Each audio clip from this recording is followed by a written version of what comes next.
Excellency Deputy President, Brother Musalia, my good neighbor, Jirani Mwema, Joseph Konzolo, the leadership of DP, and our colleagues in Kenya Kwanza.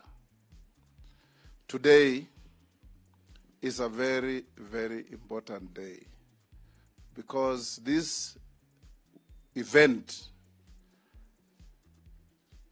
culminates in the absolute deconstruction of a mirage called the deep state and the continuation of the reconstruction of an equitable Kenya. We come here to receive and be joined by a party that has a very admirable chapter in the political history of this country. 20 years ago, DP, or Democratic Party, and Ford Kenya came together. They ended up forming government. When Michael Wamalwa Kijana and Mwai Kibaki spearheaded the change that swept Kenya in 2002. It is therefore not strange that 2 decades later, our 2 parties are now joined with our brothers in UDA and ANC and many others to again lead the country into a change that makes sense to our people.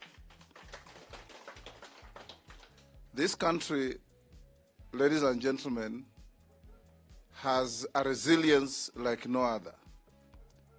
Every time those who have been given the privilege of navigating our ship become rogue, Kenyans take control of the ship and steady it back to the deep waters.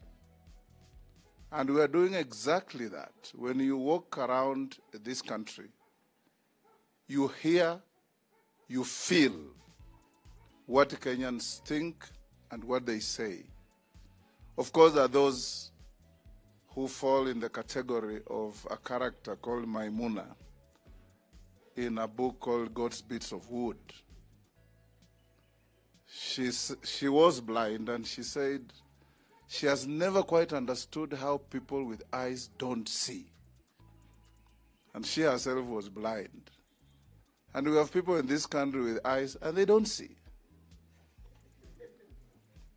There's a storm coming, and they're just seated there watching and thinking it will obey them and move back. So today, my brother Justin and your team, you have made Kenyans proud.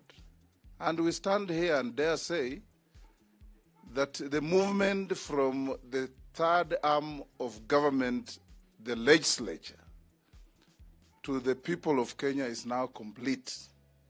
Speaker Kenneth Makelo Lusaka is in Kenya Kwanza.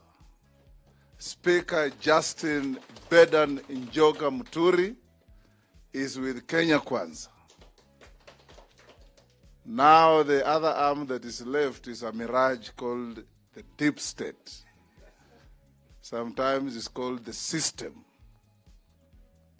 But people know that on 9th of August, there's going to be a hurricane through Kenya.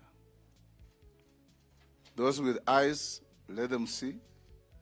Those with ears, let them hear. And we in Kenya Kwanza want to assure the people of Kenya that we want a Kenya that is equitable, a Kenya that is fair and just to all our citizens. That's what we are looking for. And in so doing, as I finish, I want to remind the organization called NCIC, led by what I thought was a respected reverend, that you should, with your team, read Articles 92, 93, and 94 of the Constitution And they will clearly tell you that you have taken a trajectory that will embarrass you. Because you have no power, you have no right in law or in fact to make law.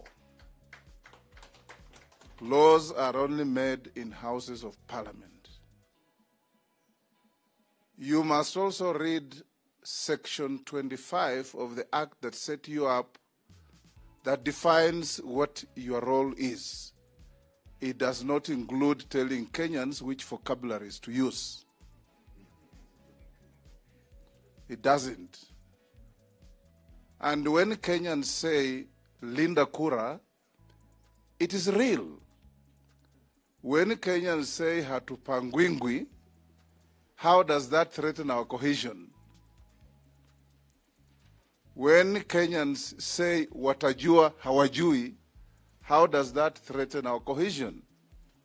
So Reverend Kobia and your team, you are now falling into the trap of Kenyan public servants who think that at every time they must appear to be doing something, however ridiculous.